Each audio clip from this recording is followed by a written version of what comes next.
This is The Speaking Show. I'm David Newman, and you're tuned in to the #1 podcast for speakers, consultants, and experts who want to speak more profitably.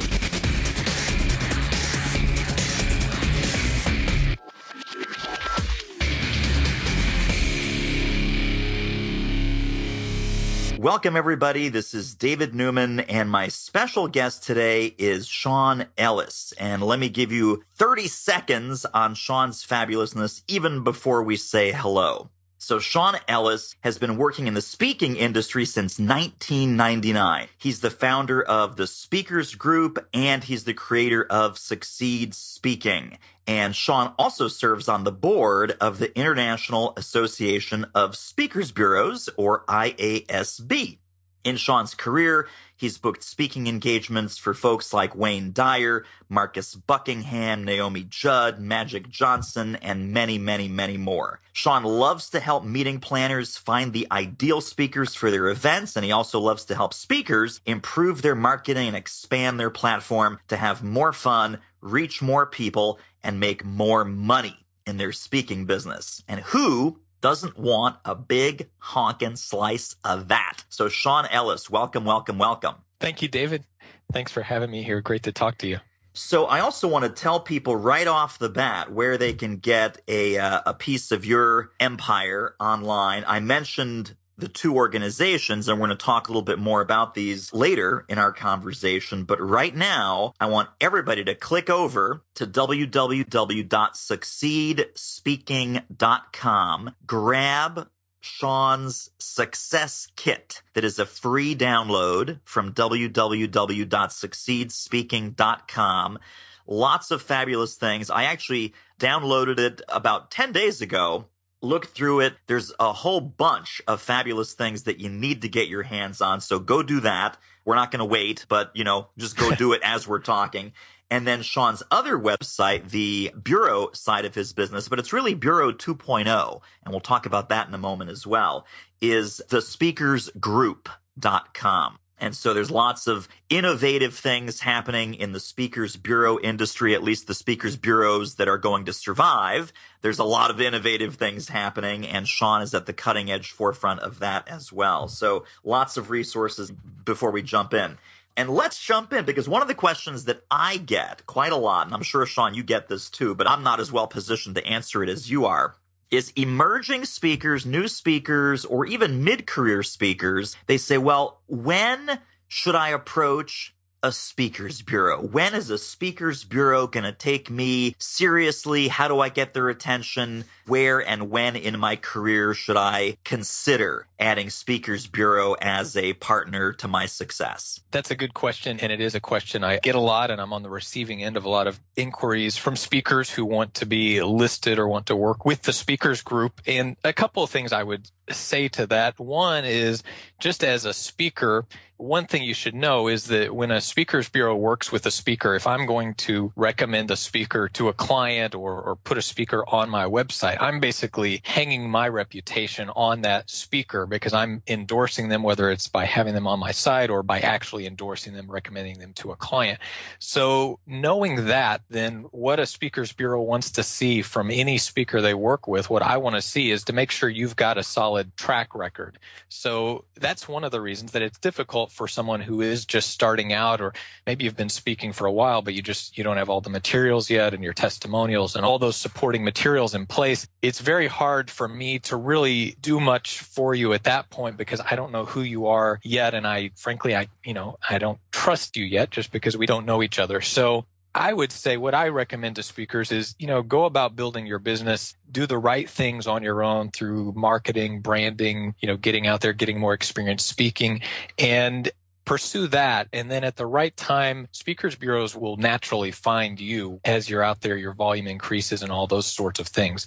So I know that's maybe not necessarily what someone wants to hear, but that's really, if you want a formula that will help you get in with a speakers bureau and build that relationship, I would say wait until just, do things the right way on your own. And I am more of an advocate of letting that speakers bureau relationship happen more naturally over time. Let's take half a step back because, you and I are working under the assumption that everybody knows the role and the function and the business model and the economics of a speakers bureau. And I don't think everyone does, because I get questions like, well, I can either market myself or, maybe I'll get in touch with the bureaus. Yeah. And again, if they're not ready, and we'll talk about what ready looks like in a moment, speakers bureaus, and I tell my clients this all the time, but again, you having sat on all three sides of the table, I want to get your take on this too.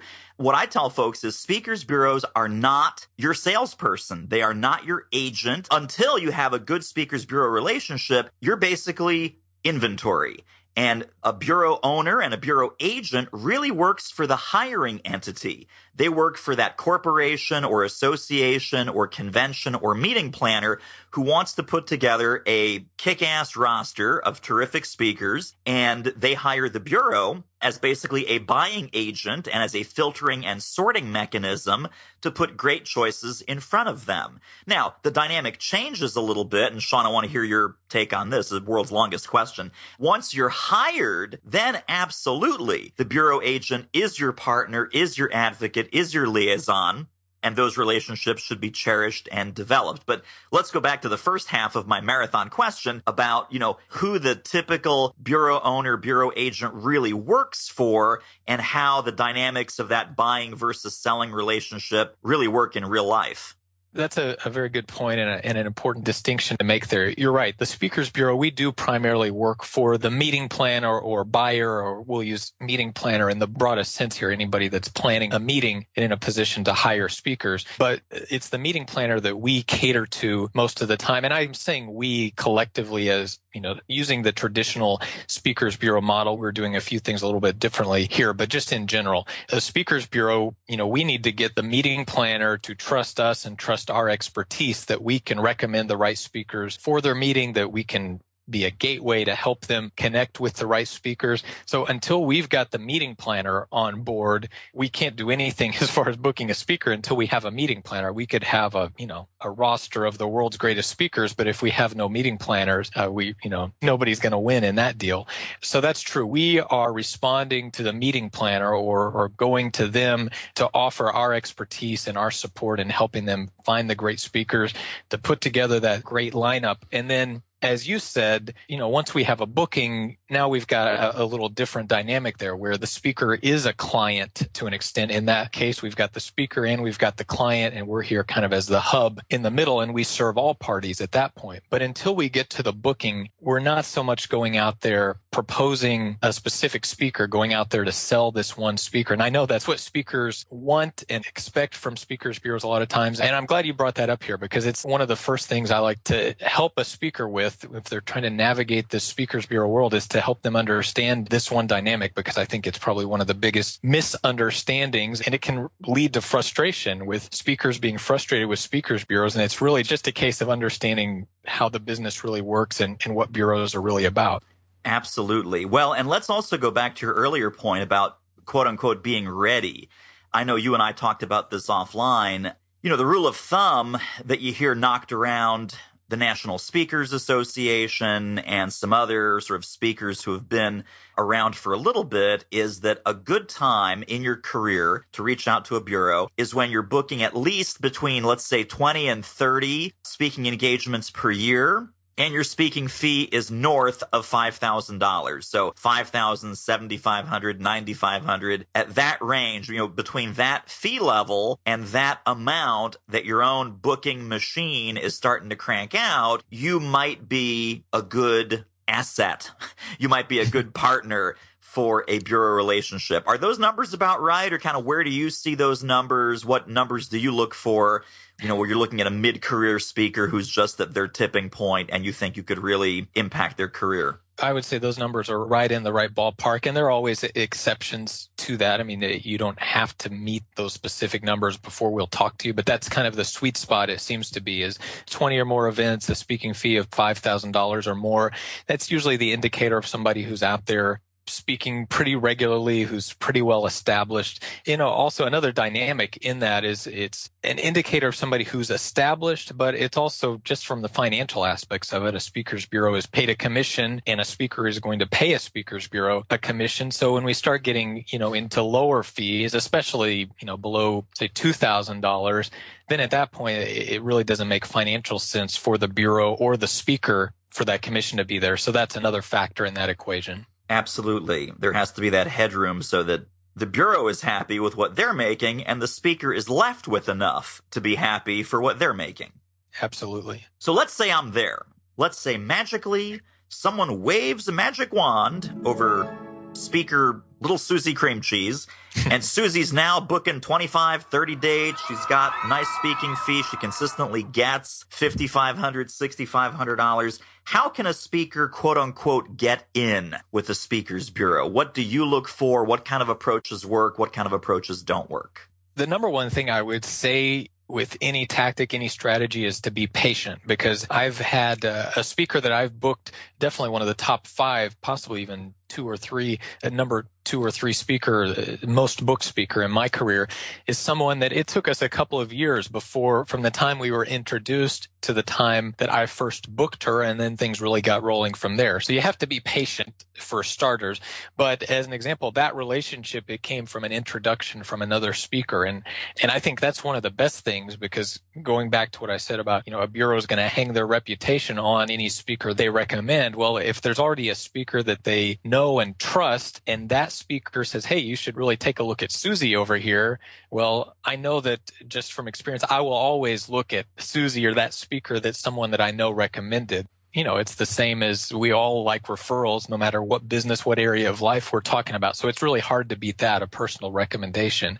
Other than that, going to the other end of the spectrum where you just send out an email blast to, 100 speakers bureaus and say, hey, I'm a speaker, look at my bio, I'd love to work with you. I would say don't even try that. That's a waste of everybody's time, because speakers bureaus are overwhelmed with that kind of message. So you've got to find some way to make a personal connection. And if if it is going to be a cold contact, at least make it a gradual campaign trying to get to know that person. Don't try to go from 0 to book me in one email. Start gradually and think about what kind of value could you offer that bureau? How could you help them, knowing some of these things we talked about, that a bureau is catering to the meeting planner. They're looking to win more meeting planner clients. How can you help them in that process? Because if you can help them build their business, show that you're interested in them, not just interested in adding bookings to your own business, which of course you are, but show that you appreciate that bureau. That'll always stand out from the crowd. And there's another part of the myth. Absolutely. So I love everything that you're saying. Let's say that now we fast forward the clock again.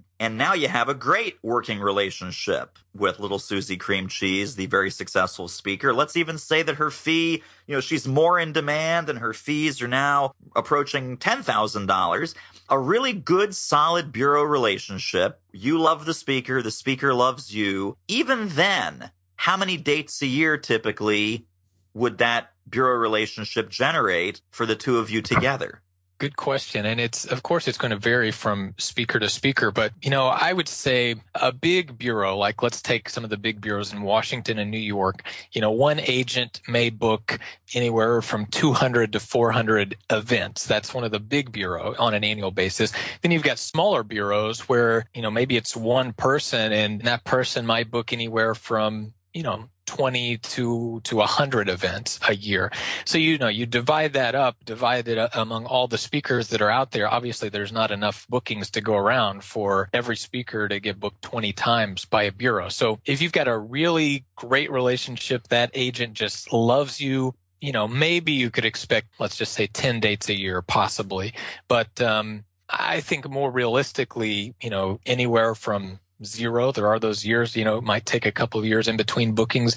Let's say 0 to 6 is probably a better range. I don't know. I'm one person throwing out some numbers here, but sure. I would say from conversations I've had with speakers where in years past, a speaker with that solid relationship might in total get, 50 to 75% of their business from bureaus. I'm hearing that those numbers are now going down to 15 to 20% of their business coming from bureaus in this current marketplace. And that's somebody that, again, has those solid relationships. So the moral of that story is you can't depend on a bureau to just just be the magic bean that's going to transform your business. Right, right. Exactly. And a lot of people, it's that same thinking that, that's the magic bullet. If I could just quote unquote get in with the bureaus, I'm never going to have to sell again. And that's just hugely dangerous. And I know that on both sides of your business, both Succeed Speaking and the speakers group, it's very important that a speaker come to you with a well-packaged, well-articulated brand and programs and everything where they have some significant experience in selling themselves, because I'm guessing they need to teach you a little bit at the beginning of the relationship. Hey, here's how I've sold myself. Here's some of the key words. Here's some of the trigger events. Here's some of the key pain points that when you hear things like this, Shawn, that indicates it's a good fit for me and my program. Absolutely. I just saw a speaker showcase at the IASB convention recently, last weekend, actually. And one of the speakers followed up with me and with other bureau agents, sent us, the one sheet, the usual stuff. But she also sent this document that was, how to sell me. And that to me as a bureau, that's the greatest tool, because there's no way I can know you as well as you know you. So I can read through your materials, watch your video, and I can, give my take. But yeah, you tell me, what is it that you've found that works? What are those key words, key phrases, key scenarios? That's what you really want to do once you get that relationship established with the bureau, is educate them. And if they're more successful, obviously you're more successful. Completely true. Let me also, while we're talking about how to sell me, there are some tremendous resources. I just want to point people once again to succeedspeaking.com. And what I want you to do is pop over there and grab Shawn's Succeed Speaking Toolbox. And we talked about this. We kidded around about this again offline. You've got the training video in there, the speaking revenue audit worksheet, 7 myths of speaking success. That's the special report. I was very upset with you because you're promising people the 21 innovative and inspiring ideas to grow your speaking business. And I lodged a formal complaint, because there are actually 24 in there and not 21. So you're even giving extra value on top of what you promised people. I know. You caught me, and I've enrolled in remedial math, so I can go back and apparently do a better job with counting. But hey, always under promise, over deliver, right? Exactly right.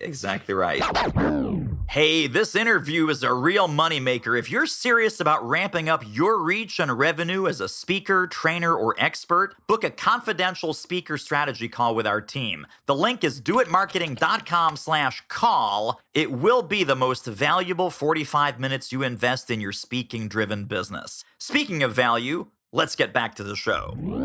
I want to switch gears because you mentioned IASB, which again, for folks who are following along with our alphabet soup of acronyms, is the International Association of Speakers Bureaus. And you did just come back from this fabulous convention that they had. I'm curious, what are they talking about in the hallways? What's the buzz? What's the word from IASB and your colleagues around the country and around the world about the Speakers Bureau business model and the future of the industry, or anything else that you learned? Sure. When we kicked off the convention, we had a burning issues forum where we did a survey on the spot to ask those in attendance, what is it that's on your mind? What do you want to talk about here? And I can tell you that the 2 top issues, I think, are probably the same issues that we're all interested in. And number one is just the evolution of our industry, of the marketplace. We know things are being done differently. And as it relates to bureaus, speakers are more accessible, more easily accessible. We can go direct to you, to anyone. All you have to do is get on Google and you can find anyone. So we've got dynamics like that. There's, younger meeting planners coming in who, do things differently. They communicate differently. They have different interests. So we're talking about that. And then also the other big thing is just, the economy. The economy is still a topic of discussion. We're not in the heat of the recession like we were a few years ago, but it is a different marketplace out there. Funds are still tighter in a lot of places. And even if it's not funds being tighter, people are a little bit more cautious about how they're spending their money. So whereas, they used to, throw around thousands of dollars for a great 45-minute speech, now they may be looking for that speech plus some follow-up material and other resources to help continue the message beyond the keynote. So those were some of the hot button issues. We all know that things are being done differently out there. Speakers bureaus have to adapt and evolve if they're going to be successful. So that's the biggest thing, I guess, is just to know that we as speakers bureaus know, we know what's going on out there, and nobody has the right answer yet, but we're all looking for ways we can add more value to the speakers, to the meeting planners, and just to make sure that we're still, staying relevant and staying a valuable partner to those we work with. Well, and let me synthesize these two ideas that you've just shared. One is the How to Sell Me document. Two is on your How to Sell Me document, you should have a section that's titled Beyond the Keynote, about all the things that you're going to do for that group way after you leave the building. How about that? Right. Pretty exciting. See, if you listen to Shawn Ellis, you will have these takeaway ideas. I'm just here to take notes and be your assistant to capture these bullets, folks. So, take notes, do what this man is telling you to do. So, bureaus, certainly in the last few years, I'd say the last maybe 5, 6, 7 years, maybe even longer, again, you would know better than I, have had a tough time. Obviously the rise of the internet, 20 years ago, before the internet was predominantly everywhere, it was like trying to, pick up a needle in a haystack. I need a good speaker. Where do I go? It's like, well, there's no internet, so I better call somebody that knows who all the good speakers are. And obviously, that's a very simplistic view, but what are some of the innovations and some of the changes? And I also want you to talk a little bit, Shawn, about what you're doing at the speakers group by way of innovative ideas and some twists to the business model. But how are some of the more forward-thinking bureaus escaping obsolete status? Well, I think everybody's got a different take on, what to do here. And I'll share kind of what my take is on that. But one of the keys is the fact that speakers are more easily accessible. On one hand, you might think that makes a bureau obsolete because like you said, in years past, a bureau providing access to speakers, that was the real value. It's kind of like the Yellow Pages. Once upon a time, if you needed to find a restaurant, and you didn't know the area, well, you go to the Yellow Pages because they've got the answer. You do the same thing. I don't have a clue where to look for a speaker, but I'll call the bureau. Well, now, how often do you use the Yellow Pages? If it's only a directory, well, Google does a pretty good job of that. But what we've got now is because speakers are so easy to find out there. You can find thousands or millions of search results. Now bureaus have another job, which is to really help the meeting planner sift through all of that data. And that was one of the keys from one of the technology or one of the future trends speakers talking about the internet in general, is where we went through at one time, it was all about the data. Wow, all this data is out there. Now it's a matter of who can synthesize that data. In our world, the speakers bureaus, that's how speakers bureaus can add value, is by helping a meeting planner funnel that, the data, the speaker profiles, to here are the, the ones that are credible for you. So that's in general what that conversation looks like. What we're doing here at the speakers group is actually pretty different from what I heard others talk about. And I think it comes from my mindset. As you said in the introduction, I love meeting planners. I love the clients I work with. I love helping them, but I also love working with speakers. I started the speakers group to work with a smaller group of speakers to help them with management and marketing. And I do some speaking on my own. So I think I kind of have a speaker's mindset to some extent, and just a desire to share a message to help get positive, meaningful messages out there. So what we're doing at the speakers group, we just redeveloped our website, and we're shifting to a bit of a membership model to go along with the more traditional bureau work we do. But so speakers can join the speakers group, and it's an invitation or referral only kind of deal. So it's a very select group, and it goes back to, synthesizing that data, where some speakers bureaus have literally over 8,000 speakers on their website. We've got less than 300 or so right now.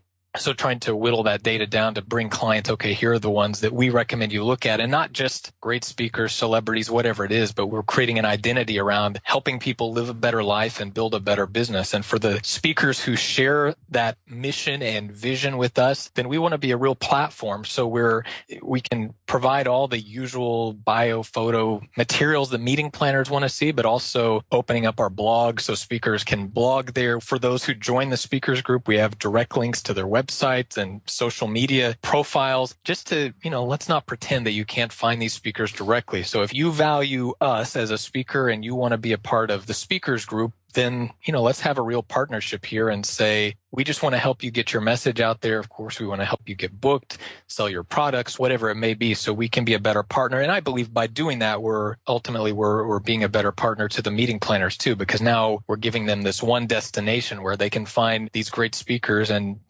they don't just find a bio and then, well, if I want anything else, I've got to go somewhere else. No, we'll provide everything that they need right there so they can get a comprehensive look at these speakers. Well, and you said something really important. I know that you wrestle with this. I wrestle with it. Our speaker clients and speaker friends wrestle with it. You said meeting planner. And this is one of the big pet peeves I have because meeting planner as a job title, we have the Fabulous Professional Association, Meeting Professionals International, MPI.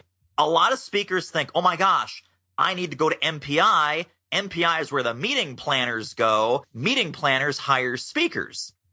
True, not true. I mean, who's your real client? When you target job roles or associations of different types of folks, is it really quote unquote meeting planners, the people with that job title, or who is it if it's not them? Yeah, once upon a time, I thought that too. And you're right. It's meeting planner.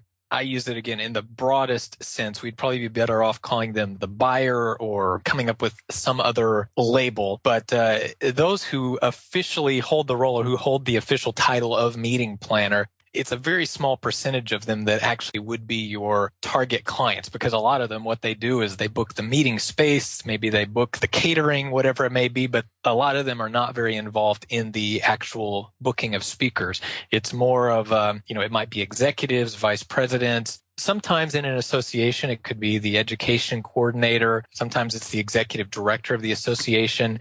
And I think it's one of the challenges of our business for any of us is trying to figure out, it's not as simple as, I'm just going to go buy this list of 50,000 meeting planners and that's the gold mine, because that's really, out of 50,000 meeting planners, I don't know how many of those are actually people who would be in a position to buy a speaker. So you've got the actual buyer is scattered all across a number of different job titles. So yeah, meeting planner is, I guess you could say, the lazy way to describe anyone who's in a position connected to a meeting who is buying or hiring speakers. That's how I use it. That's definitely not the literal application. Right.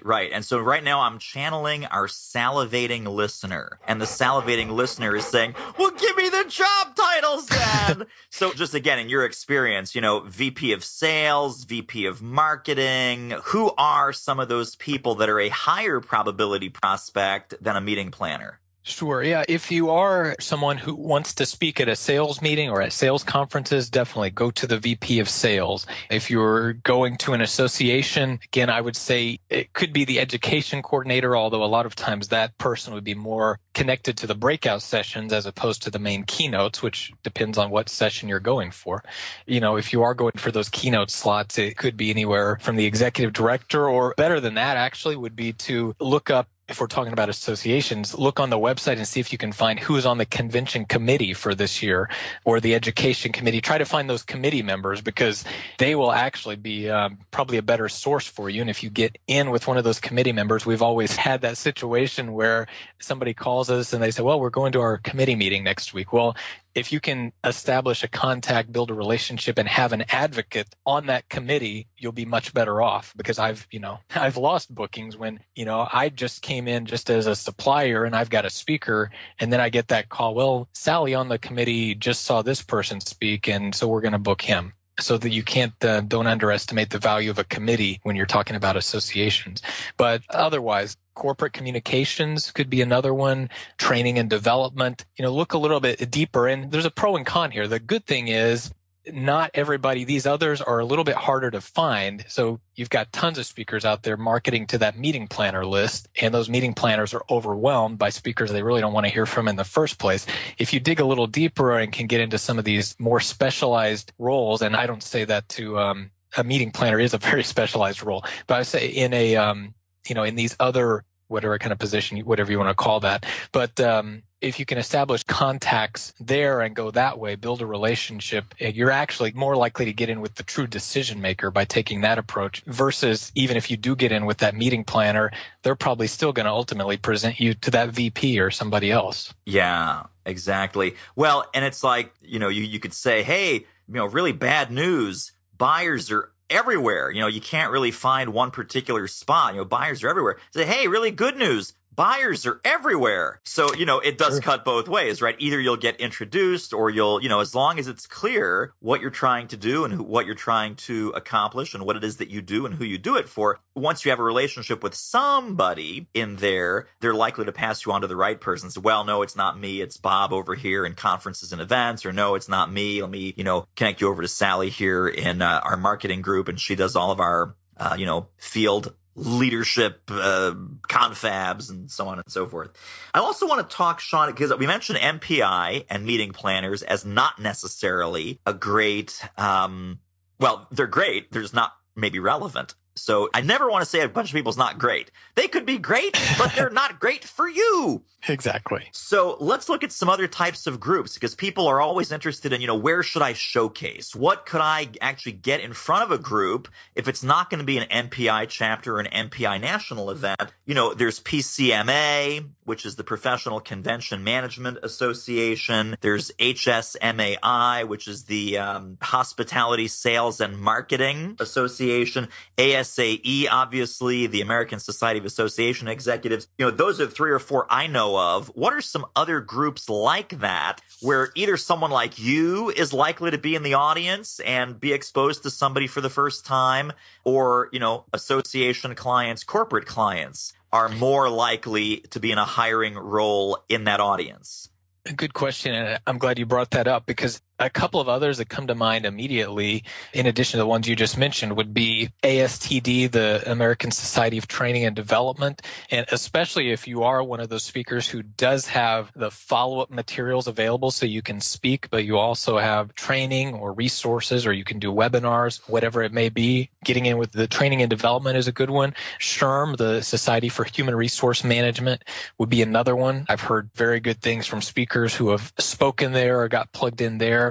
If you want to get in front of speakers bureaus, there is a showcase that's connected with the IASB convention every year, and you have to apply to be on the showcase like any other showcase. But that's a great way to get in front of speakers and let them experience you in person. And I would say, again, going back to when is a good time to approach a bureau, same kind of thing applies to get on that showcase, because I've seen speakers on that showcase, and I won't name names, but where I thought, you know what, you'd probably be better off waiting a little bit, because now you've made a first impression on me and I don't think you are quite ready yet. It's going to be very difficult to turn that around. So don't rush it. But when you feel like, I'm ready to go, and your clients are telling you the same thing, then, get on that speakers bureau showcase and you'll get in front of those bureaus.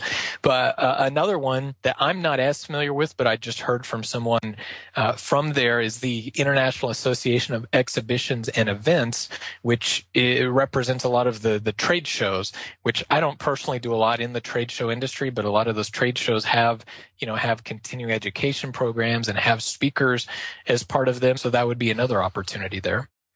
International Association of Exhibits and Events. Correct. Wonderful. Any others? Any other maybe industry? Because people think, well, I'm big in healthcare, or I want to be big in front of the Fortune 500, or I'm big in real estate. Any industry specific kind of big 800-pound gorillas that we haven't mentioned? Yeah, any of those. If you are in healthcare, maybe you want to look at the American Hospital Association. That's a good point too. You can always dive into one of these particular industries, and most any industry has an association. So if that's where you want to specialize, go there for sure. There's a Public Relations Association, and I can't think of the initials off the top of my head. It's PRSA. Okay, yeah. So if that's another one that, especially if you were, want to do events that, like maybe it's client conferences, or could be events that have a more marketing twist on them, where a PR person might have some connections there. That could be another one to get in front of some key influencers, even if they're not decision makers, maybe some influencers there. So Shawn, that brings up a great point, which is about sponsorship. How many times are you or your clients being asked not for a direct booking saying, hey, come in and talk to our folks, but come in and talk to our vendors, our dealers, our distributors. For example, a bank may say, hey, come in and talk to our clients. We're doing a big push into the small business world. We want to get small business owners and entrepreneurs and mom and pop folks. We want to make a big splash with them. And we'd like to book 6 or 8 or 10 dates all around the country for this sponsored speaking tour. How much of that sponsorship is coming across your desk, or do you think is that something on its way in, on its way out? Where is the sponsorship world? Yeah, I don't work a lot in that space myself, but I've had a few limited occasions where somebody would contact us to book a speaker where either maybe there's somebody who's exhibiting at a conference and part of their exhibitor package, somehow they have the right to put a speaker on stage. So a case like that, or a case where it's a client conference for an association or some organization, and they're bringing a speaker in there.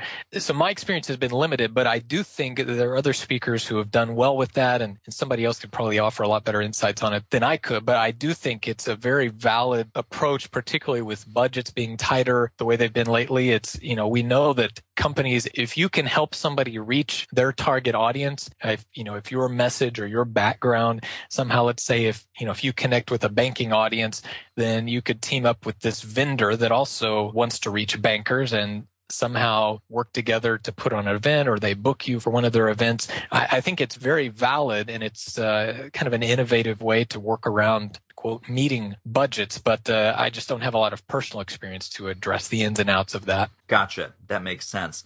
Before we leave your IASB experience, I wanted to ask you if there are any key nuggets or takeaways that you took personally or professionally, or that you are excited about sharing with your speakers and your clients now that you're back home. Yeah, a couple of nuggets that I wrote down. One of our speakers was Guy Kawasaki, who, I don't know if you're familiar with him, not to be confused with Robert Kiyosaki. That's right. The rich dad, poor dad guy. But Guy was I believe his title was chief evangelist at Apple back in the 80s when the Mac first came out. And he's kind of a venture capitalist now and founder of a website called Alltop. Kind of a tech guy, but a really cool guy.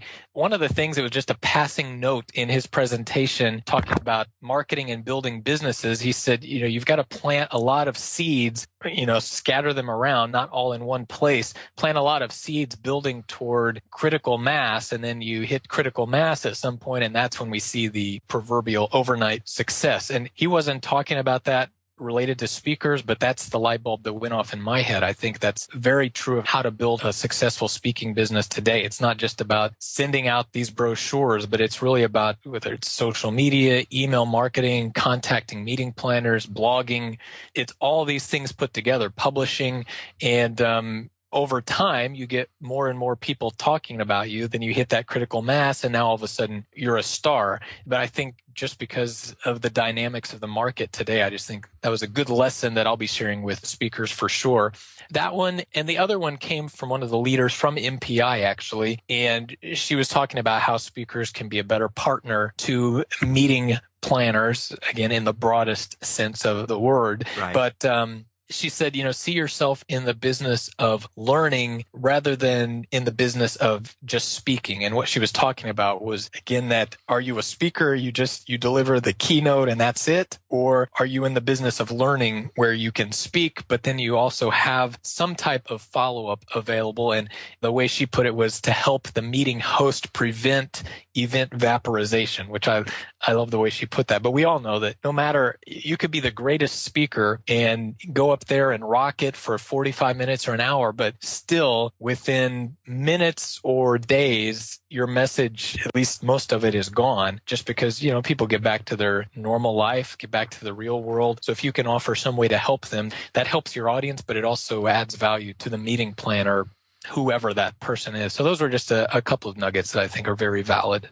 I love those. And it's so interesting because really in the 1990s and in the 2000s, a lot of speakers started out their careers as trainers. And everyone who had the solid training background, they were doing full day programs, multi-day programs. Then all of a sudden it became really sexy to be a keynote speaker. And the challenge then, of course, was, well, how do I take my 2-day course that I've taught for 10 years and make a compelling 45-minute keynote? And now, the keynote speaker's like, well, that's nice, but, can you come and really implement this with us over the course of 2 days, 3 days, 6 months, a year? How can we really have a serious impact that goes way beyond the keynote? So I guess somewhere there's a whole bunch of trainers that became speakers that are like, aha, it's revenge of the nerds. We finally win. People actually want training and learning and development, and they don't want the quick piece of candy. They want the full 7-course meal. Exactly. And, over these last couple of years, I've seen those speakers who were the true keynote speakers. They're the ones who I've seen, a lot of them that have struggled. Some of them actually gone out of business. And then you have the trainers on the other side who say that they've had some of the best years of their business. And, say what you will about it, but that seems to be what the market wants, at least right now. Yeah. Well, let's go back to the bureau side of your world. And we just have a couple sort of quick hit questions here with maybe 2-3 short ideas on each one of these. What are some of the biggest myths that people have about speakers' bureaus? We talked about a small handful before, but anything that we missed in that category as far as myths? Yeah, the big ones we hit on is, number one, a speaker's bureau is not your sales force, and also that a speaker's bureau is more geared toward helping meeting planners or those who are buying speakers. Those are two things you need to know about bureaus.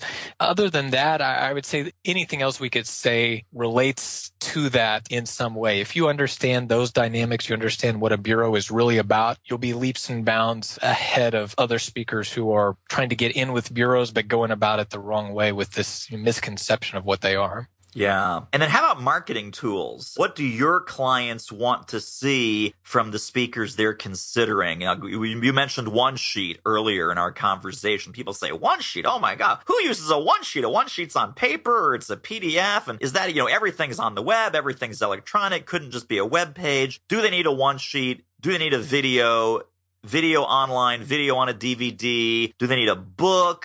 I mean, what are some of the must-have tools in your opinion?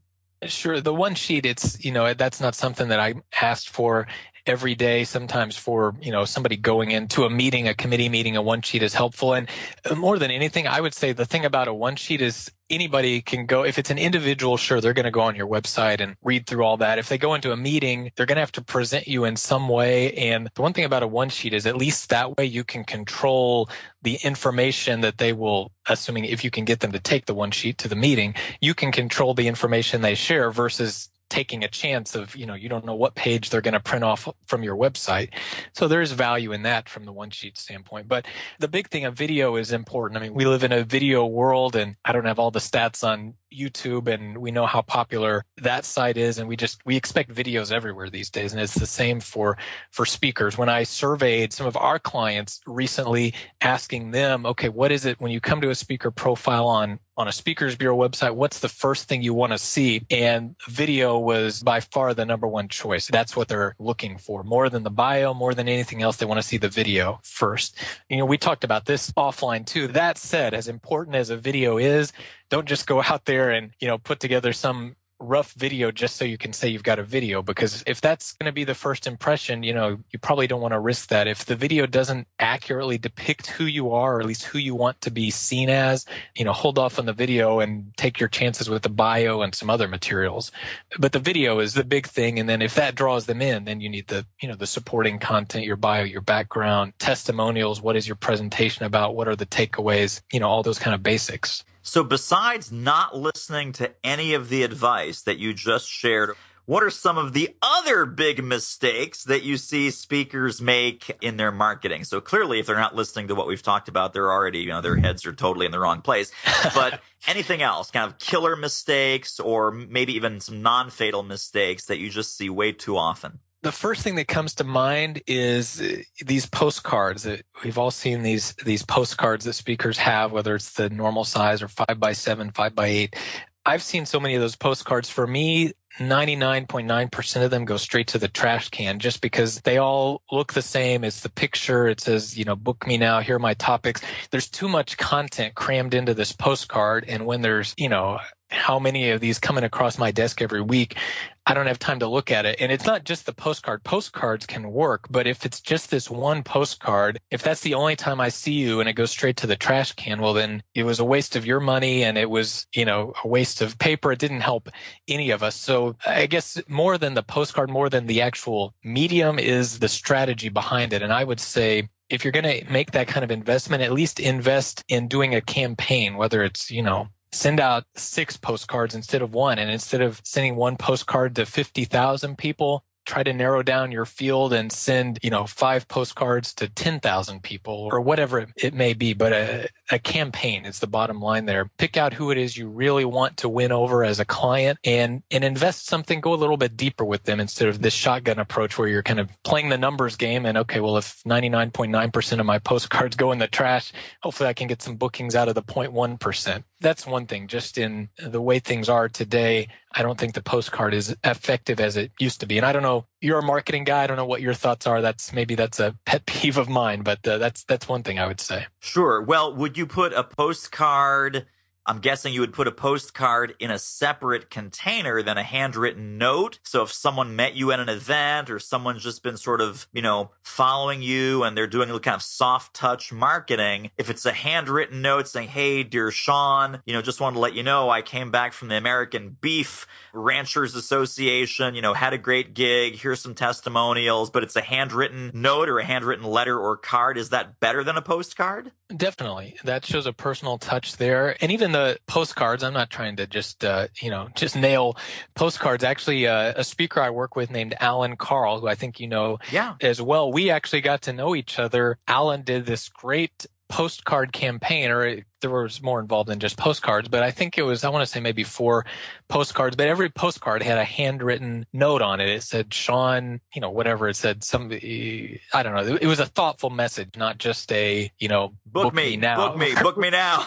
Right. So there was a personal note to it. And actually the postcards led up to eventually getting the package that had his DVD and other materials in it. But I noticed the first one because it had handwriting on it. Yeah. I would have still probably forgotten about him if that was all I got. But then I got another one next week and it was, it had the same look and it was branded. So I thought, there's that guy again. And then I get another one the next week with another handwritten note. And then I think that last one said something better is coming. And then I get the package and of course I opened it. So, I guess that's the moral of the story is try to make the person on the receiving end feel like that they're actually important to you and not just another anonymous number. Yeah, like a little courtship that, that you're being courted and maybe even you're looking forward to the next postcard or the next package. Exactly. What's this crazy guy going to send me next? Right, exactly. So it's not that difficult. It's pretty basic. Just put a little extra thought and a little extra time in it. Now, I hope when he says to you something better's coming, did that package have some candy in it or some coffee or some goodie? Or it's like, hey, don't worry, something better's coming. Here's my marketing kit. Or was it something more fun? Right. Well, if I were to be critical of any aspect of the campaign, I think the payoff could have been a little bit better. Send candy, people. Send candy. Exactly. Or, something. Still, it was a cool package. I don't remember exactly what was in it, but certainly if you're going to set the expectations, then, you want to deliver. Yeah. Someone sends me something that says, something better is coming. I mean, it better be chocolate. That's all I'm saying. Oh yeah, here's more postcards. Exactly. All right. Anyway, let me ask you this. This has been so fabulous. And I've got 2 sort of humdinger questions in front of me here. The first one is let's talk about the distinction in your mind and how you would advise your clients between how do they choose their distribution model? And by that, I mean, there's a couple of different kinds of speaker. There's the sort of working professional speaker. Maybe they're a member of the National Speakers Association. Maybe they're not. Maybe they're a consultant or an author. But, they're out there speaking, and that's their bread and butter. Then we have celebrity speakers. And celebrities could be from Hollywood or TV or, the world of sports or current events or astronauts or any of that kind of thing. And then we have sort of like the non-speaker speakers. We have the corporate executives, the entrepreneurs who are primarily known for their entrepreneurship, not known as speakers, but they're getting those speaking gigs simply because of their accomplishments and their fame in some different realm.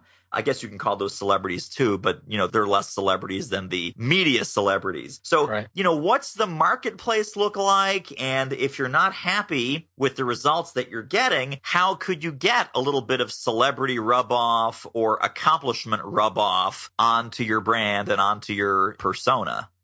Well, I'm a big fan of blogging, and I think blogging has a lot of opportunities, particularly if you're talking about trying to build up some celebrity. If you can, if you don't have a lot of celebrity, then maybe a little bit trickier to get traffic to your blog, but look for, who has some celebrity status and you could write on their blog, do a guest post on their blog. So that's one way you can do it, is look at that. And I guess the bigger umbrella there is talking about content, thinking who is your target audience, and then what are the issues they're interested in. Everybody's, out there looking, whether they're out there watching videos, reading blog posts, following people on Twitter. Where is your target audience and how can you get in front of them, share your expertise, your story, whatever it may be. How can you get that in front of them and reach them that way? That was when I did that survey and I asked about what is it that a meeting planner wants to see on a profile. The first thing was video, but I also in a separate survey asked, what is it that you want to see on a speaker's website? And it was fresh content to show that this person is current and this isn't just a canned program that they've been doing the last 20 years. So take that, and any place you can get your content out there. I mean, content these days makes you an expert, makes you a celebrity, at least to that person. So that's one thing I would say. Of course, there are plenty of things you could do, but that's the first thing that comes to mind. Is that along the lines of absolutely. Well, also, let me ask you, just in your booking pie, if we were to make a 100% pie chart, whether we're talking about the folks that you work with at the speakers group or just the bookings that are kind of coming across your desk in general, what percentage of that pie would you say are the paid professional speakers versus the celebrities versus the executives and entrepreneurs and people who are more invited to speak because of their accomplishments versus who they are or their speaking prowess? Good question. Most of them, I think, are the paid professional speakers, and somebody that maybe they came from an educational background or from a business background, but they're now pretty much full-time as a speaker. That would be the majority. And then, then also the celebrity, that's a small portion of it. I deal more with the business type speakers, so I don't do as much with, say, celebrity or athletes or political figures, those types. But the other part of that would be an author, somebody who writes a business book that maybe is not out there as a full-time speaker. Yeah, but you write a book that catches on, people are going to ask you to speak. So those would be the most popular speakers, most common speakers I book. I don't do as much with, the professionals who speak, who are known for a certain area of expertise, and somebody asked them to speak. That, we got a little bit of that when social media was on the rise. People wanted somebody that could help with social media. And a lot of times that would come from from some type of firm where they had some thought leadership in the social media space. So you'd have, that kind of person. But that's kind of a breakdown for me. So I'm really disappointed because it sounds like you're not getting a lot of demand for Snooki. I'm sorry to say I have not had an opportunity to book Snooki. Wow. No, I think I booked, I want to say one reality show person in my whole 13 plus career. It was actually one of the couples that came out of The Bachelor early on. So funny. That's kind of the little odd story. That this whole thing reminds me of just one extra point to throw out there. I just shared who I book, a profile of the speakers I book, but every speakers bureau has a different personality and a kind of a different niche. And you'll find some bureaus that are very much celebrity oriented, some that have, all the reality people are there. And so that's an important thing for a speaker to know is when you're looking at speakers bureaus, instead of just, blasting all the speakers bureaus around the world, look for the ones that specialize in your field. I know of a bureau that specializes in the agricultural space. So think about who you are, who your target clients are, and then look for a bureau that fits really well with that. Hugely important. And there are so many niche bureaus, like you're saying. There are ones that just focus on financial services, just focus on healthcare, just focus on, the K through 12 or college market. And so knowing what and who is a saleable asset for the specific bureau that you're talking to is hugely important, because number one, it means you've done your homework. Number two, it means that you're a relevant resource. And number three, it means that you both stand a chance of making some nice money together. You're not wasting that bureau owner or agent's time. And, you're not doing the spray and pray marketing where you're just plastering the world with postcards or phone calls or anything else. You're really targeting and selecting and saying, here are the best partners for me. And here are the folks that have a higher likelihood of looking at me as an investable asset. Definitely. Love it. So last question, kind of home run question here for you, home stretch. Parting words of wisdom. Any specific advice to speakers who may just be starting out, or even maybe sprinkle in some mid-career speaker advice, or even some advanced speaker advice that you share with the clients that you're working with at the speakers group? Because maybe there's all three levels. There's some words of wisdom for all three of our groups that might be listening in. Yeah, I think something I would offer that really applies to anyone, no matter where you are in your speaking career, would be to really take time to focus and know who you are and identify what your business is all about. And this is a process that we've just gone through here at the speakers group, because it's easy. You get going and you just kind of take this broad approach and, I'll take whatever business comes to me. I don't really know who my target audience is, but if you'll book me, I'll just throw this stuff out there and take whatever comes. And in the crowded marketplace that we're in today, that just makes it really difficult. As I've told speakers, you can become the person who does what you do. So if this is what they're looking for, you've drilled it down to where you are that person, or you can just become one of, thousands of speakers out there, and you're just hoping to get a piece of the pie. There's a quote actually from Jerry Garcia that a speaker shared with me that is something to the effect of, you don't have to be the best at what you do. You just have to be seen as the only one who does what you do. And I think that's true for speakers. It's about identity, establishing your brand. And that doesn't mean that, let's say if customer service, for instance, if that's your topic, what industry do you specialize in, or who is a good audience for you? And I guess what I'm trying to say is customer service is very broad. So drill it down a little bit further. What is your angle on customer service? And another quote comes to mind from Guy Kawasaki from one of his books called Reality Check that stuck with me. And this is actually, it's in, if you sign up for the Succeed Speaking Toolkit, it's one of those 21 ideas, or one of the 24, I should say. He calls it the opposite test. And he says, if basically you look at your competitors and if everybody's saying the same thing, then you're really saying nothing. Yeah. If everybody says, well, I'm motivational, I engage the audience, I customize, all that sounds pretty good, except when you look and you realize everybody's saying the same thing. So how can you say something a little bit different so you stand out from the crowd? If you take the time to work through that, that carries through everything you do. That defines how you present on stage, what your marketing materials look like, what your website looks like. So be willing to be a little bit bold or really bold and create an identity for yourself. And then once you do that, be patient and have a strategy, put those seeds out there, build toward that critical mass, and, patience, persistence. Those are some other things that come to mind. I know all of us, we're entrepreneurs and we have all these ideas and these great things we want to do. So, if you've got, it's really hard to lock into one thing. You've got these other things. We'll put these other things, make a note, save the file, whatever you need to do. And, you can come back once you get this one thing established, then you start adding additional layers to it. But at least focus, like you said, focus on this one thing and build it up before you start trying to bring other things into the mix. Yeah, no, that's a great point. Because as shiny object syndrome people, we often lack that sense of timeline, that sense of, oh, this is a great idea. I love doing this. And, the answer is great idea, but not for now. So I love what you're saying, right? Save it, document it, put it in your someday maybe file, and then get back to the business at hand, which is running the current business that you're probably more fabulous at than you think you are.